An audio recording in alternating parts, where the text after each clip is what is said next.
സദസ്സിലെ സംഗീതരായ രക്ഷിതാക്കളെ, സ്നേഹനിധികളായ കൂട്ടുകാരെ, ഈ മഹത്തായ സദസ്സിൽ ഒരു കൊച്ചു കഥാപ്രസംഗം അവതരിപ്പിക്കാൻ ആഗ്രഹിക്കുകയാണ്. കഥ പറയാനും കേൾക്കാനും അല്ലാഹു തൗഫീഖ് നൽകുമാറാകട്ടെ. ആമീൻ എന്ന് പ്രാർത്ഥിച്ച് ഞങ്ങൾ കഥ തുടങ്ങട്ടെ. കഥയുടെ പേര് നീതിമാനായ ഭരണാധികാരി. അതെ, നീതിമാനായ ഭരണാധികാരി. ഭഗവതിയുടെ ഭർത്താവാണ് ഭരണാധികാരി. ഒരാൾ ഓടി വന്ന് ഫാത്തിമയോട് പറഞ്ഞു, അപ്പയ്ക്കും പള്ളിയിൽ ഖലീഫക്കുള്ള അനുസരണ പ്രതിജ്ഞ പൂർത്തിയായി കഴിഞ്ഞിരുന്നു.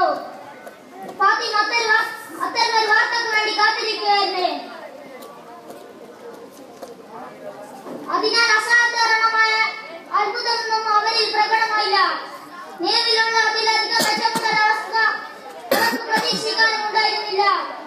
ഒരു സ്ത്രീ ആഗ്രഹിക്കുന്നതെല്ലാം ഇതിനകം തന്നെ അവർക്ക് ലഭിച്ചിട്ടുണ്ട്.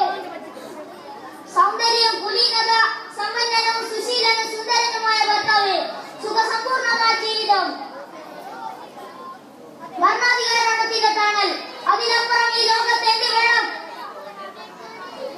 ഫാത്തിമ പേരിന് വീണത് തന്നെ ഖലീഫയുടെ കൊട്ടാരത്തിലാണ്. ഭരണാധികാരിയായിരുന്ന അബ്ദുൽ മലിക്കിന്റെ പുത്രിയാണ് അവൾ. സുഖസൗകര്യ